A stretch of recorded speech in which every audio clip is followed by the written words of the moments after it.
Good afternoon and welcome to video number 9 in this video series. And for video number 9 we are in Australia. We were in Germany for video number 8, but no, we are now over to Aussie land. Thieves are causing a new problem at public EV charging stations.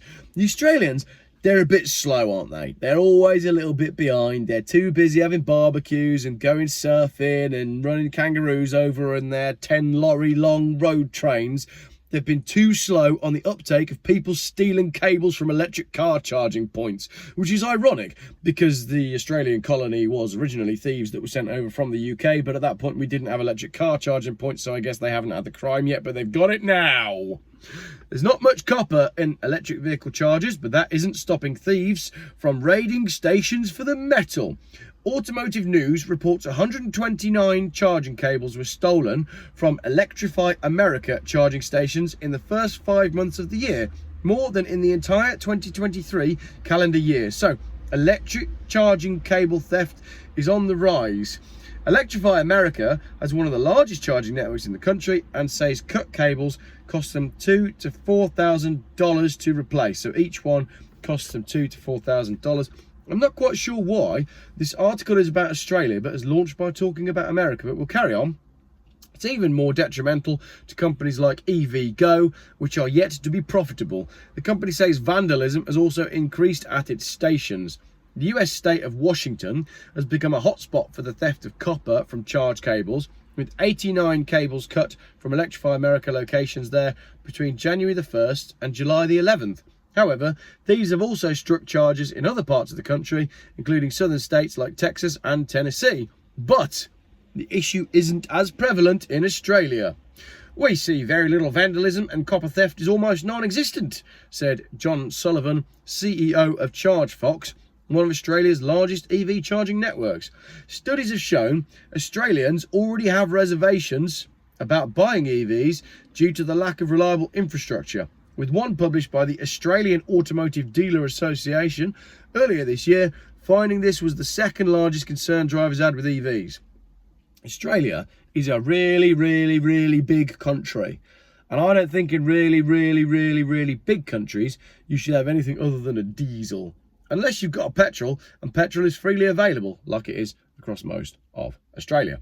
Should copper theft become more common here, that would inconvenience EV owners that have already been impacted by Telstra and Optus outages and unreliable tritium chargers when they've gone to top up their cars. As experts point out, hacking off charge cables with saws to get the copper inside is a fool's errand. I don't think it is. I reckon if you can make, what were they? They're $2,000 to $4,000, right? Those charging cables are really heavy. And I reckon if you could do it without getting yourself, electrocuted and deaded, then knock yourself out. I mean, there's enough people stealing catalytic converters, aren't there? So if it stops people from stealing catalytic converters from our Volvos, go for it. I'm joking. The copper is encased in serious insulation, so you don't get raw copper from the cable, said Travis Allen, Chief Legal and Public Affairs Officer at Flow EV Charging, to Automotive News. It's completely Sisyphean to try and get money out of coated small wires, he said, noting the danger of handling said high-powered electric wires. Still, thieves are attempting the dangerous task as the cost per pound of copper has increased from $3.80 to $6.72 over the past 12 months. I am genuinely amazed that we're not seeing more of this. I think the only answer has to be that thieves are stupid, because they've worked out that they can steal catalytic converters, so they're doing that, and they haven't yet fully migrated over to electric charging cables. I think if the world keeps going the way it's going, there ain't going to be any chargers that have their own cables. They'll only be the ones that you take, you bring your own cable, because they'll all just be cut and sold for scrap. Comments. It's common for thieves to crawl under cars and cut off the catalytic converters in the USA too. I hope that never catches on here. Another comment. I'm surprised they haven't upgraded to pinching the batteries out of EVs.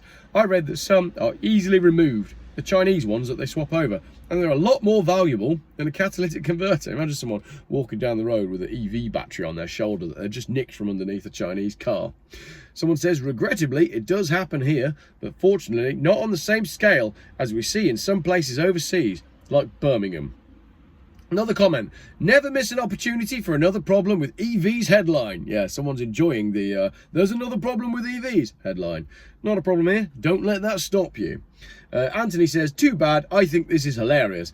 EV stations should be like petrol stations, private land without any subsidies, paying their full weight of business taxes and rates. Full undercover staffed areas with facilities, a levy equivalent to fuel taxes toward road use. This wouldn't be an issue then, would it? Oh, and wait, then fueling an EV would be significantly more expensive than a regular vehicle because without subsidies, it simply doesn't add up. Great comment, but we've got to finish with a couple of funny ones. Last two comments. The coppers need to arrest the coppers. And finally, someone says, I thought you were more of a tin man. So, some metallurgy jokes at the end of an article about why Australia hasn't quite caught up with the rest of the rest of the world. There you go. Australia hasn't quite caught up with the rest of the world on copper theft, but no doubt this video will help that. Thanks for watching.